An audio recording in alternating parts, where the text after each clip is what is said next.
Dear Patriots, before the news starts, please subscribe to our patriotic channel by clicking the subscribe button. Give us a thumbs up to this video.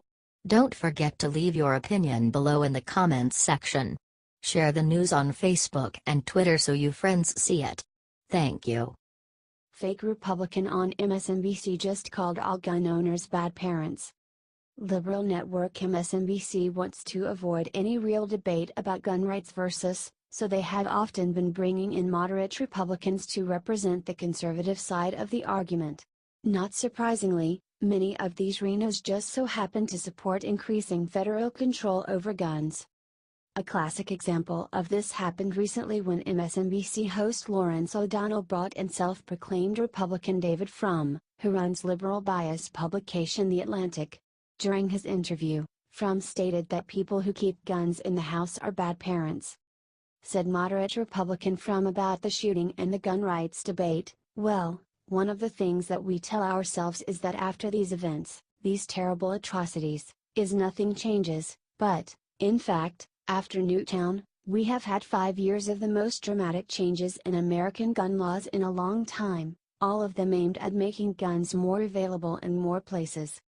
He continued, giving a plug to his own magazine, "that we have seen, and we detailed this in The Atlantic today, state after state says not only can you carry a weapon in a concealed way, you can carry it in an open way, you can carry it into a bar, you can carry it into a church, you can carry it into a daycare center, of all places. In Georgia, you can carry it everywhere all the way up to the TSA outpost at the airport." Frum then argued what would need to be changed to affect gun policy, in the process taking a dig at parents who want to lawfully protect their families from home invaders. Said David, "Until you persuade people that it is just dangerous to themselves, to their children, you're not a good parent if you have a gun in the house, you're not protecting your family, you're a bad parent if you have a gun in the house, until you drill that idea into people's heads and persuade them to change the way we changed about cigarettes and seatbelts, these technical fixes aren't going to accomplish a lot. Do you think David Frum is a textbook RINO?"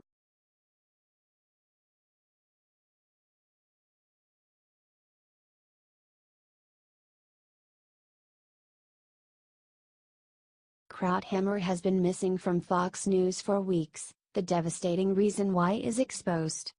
You might have noticed that Fox News commentator Charles Krauthammer has been missing in recent weeks. The reason why is very sad. Before we all leave, one quick update. Hundreds of you, literally hundreds, have emailed, tweeted, or posted questions to me about the status of our colleague, Charles Krauthammer, said anchor Brett Baer.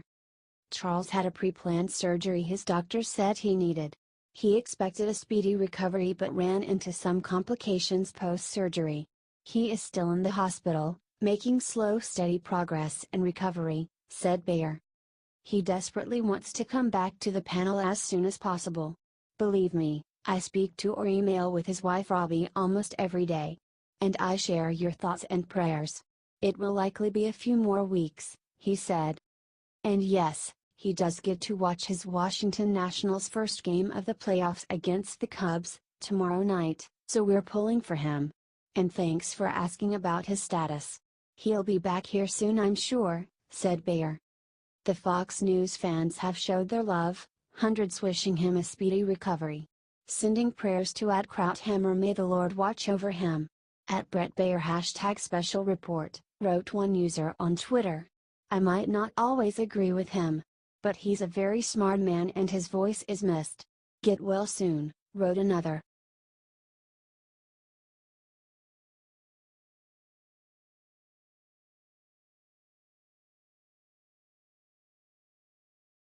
Something stinks, Hannity points out what's suspicious about Las Vegas shooting media coverage.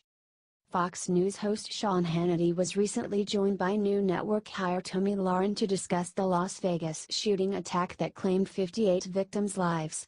However, they ended up having more to say about the aftermath of the shooting and what is strange about the mainstream media's response to it.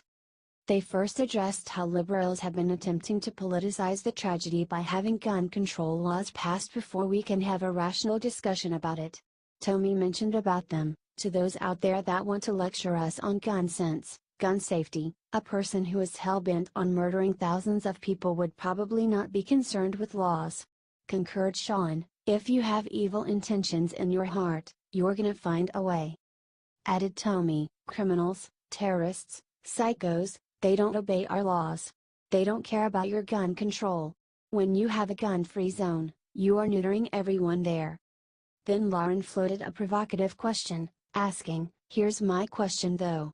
Why are we spending all of this time, not us, but others in the news and others in the celebrity sphere, why are they spending so much time analyzing what kind of guns he used, how many he had? She continued, I want to know more about him and more about his friend. I want to know about the victims and their families. Asked Hannity, don't you find there is something off here? Really off? Agreed Tommy, where there's smoke, there's fire. She went on, usually in situations like this you know everything about the person. Every Facebook page they've ever been on, everyone they've ever known, and all of a sudden, all we're talking about is the weapons he used and the firearms? No, something stinks. Do you think Hannity and Lauren are right?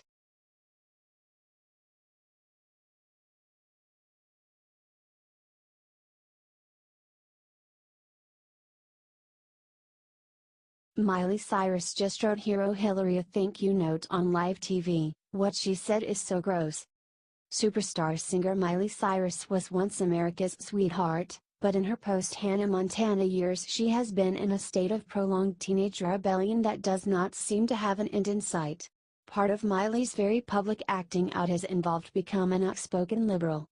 Nauseatingly, Miley continues to be an ardent supporter of two-time failed Democratic presidential candidate Hillary Clinton. Hillary was recently interviewed by late-night talk show host Jimmy Fallon, who brought in Miley as a surprise guest to write a letter in front of Hillary thanking her for doing Hillary things.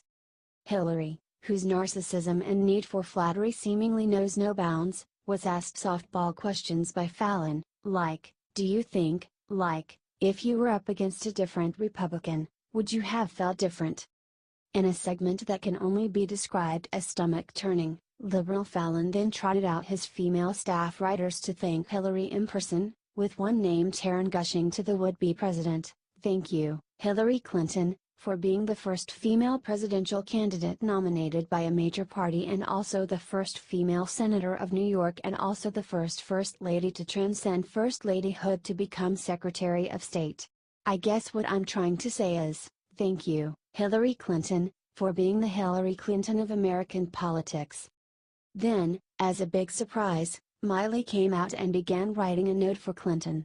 Wrote Cyrus while Hillary watched, thank you, thank you, Hillary, for being a constant beacon of strength, hope, and determination for me and millions of other young women. You've been a role model and an inspiration and a voice of reason in uncertain times. I could go on, but I'd like to get right to the point. Can I give you a hug? Replied Clinton, yes. Yes.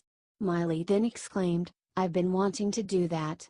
Do you think the level of adoration Hillary need to function is disturbing?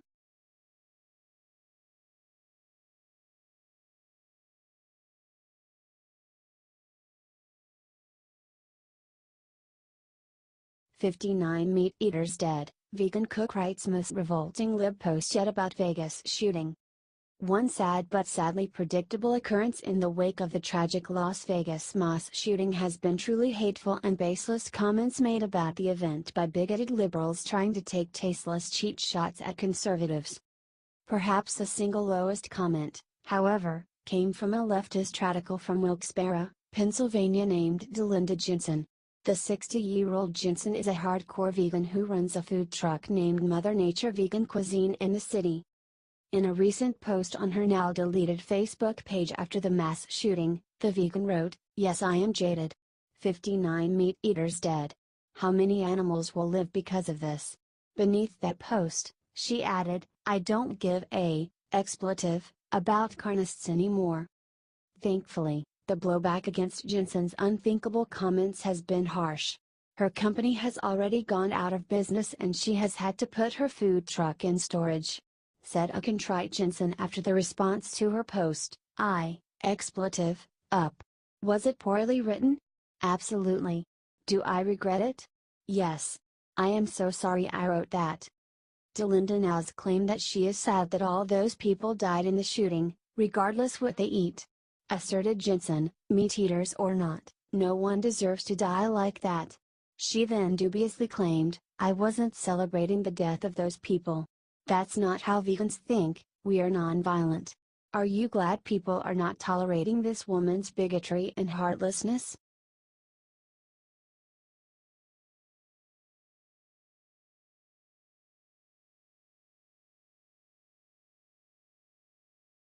Hysterical Chuck Todd just had a freakout on live TV about guns. He looked ridiculous. Chuck Todd recently had conservative National Review commentator David Frum for an interview on MSNBC's Meet the Press Daily, and the conversation devolved into liberal Todd having a fit about gun rights and Frum repeatedly calming him down. Asked an agitated Todd, like I said, you are not afraid to engage on this issue. When does someone's right to bear arms get to the point where it potentially infringes on someone's right to attend a concert in an outdoor setting and not feel like it is an unsafe experience? Frum replied to the question rationally by saying, I think there is an obvious answer to that. Someone's right to bear arms infringes upon my rights the instant they start to menace me with that weapon or threaten me with that weapon. And it's very difficult to use this particular shooting as some sort of paradigm with which to analyze the gun debate. This did not satisfy Todd, who said, getting more and more emotional, I'm fine with you having a gun, but I would find it in my rights that I want to make sure you are a responsible gun owner. So you know what, I want an extra amount of regulation, I want extra licensing, I want this or that. What about that line? I would argue it is a realistic ask of our rights, that's for sure. Frum answered him coolly and calmly, stating, the realistic answer is the present level of regulation that we have, particularly as applied to concealed carry permit holders, gives that assurance. Because the available data says that a concealed carry permit holder is somebody who is actually in many ways safer than a police officer. After Frum exited the show, Todd did not seem embarrassed about being so rattled, and said, if we wait to let cooler heads prevail in any of these, we never talk about it. And in fact, if we applied the same logic to every other debate and every other crisis that this country faces that we do to the gun debate, we never would have focused on any of those issues either. Do you think liberal gun control nuts like Chuck Todd all need someone like David Frum to calm them down?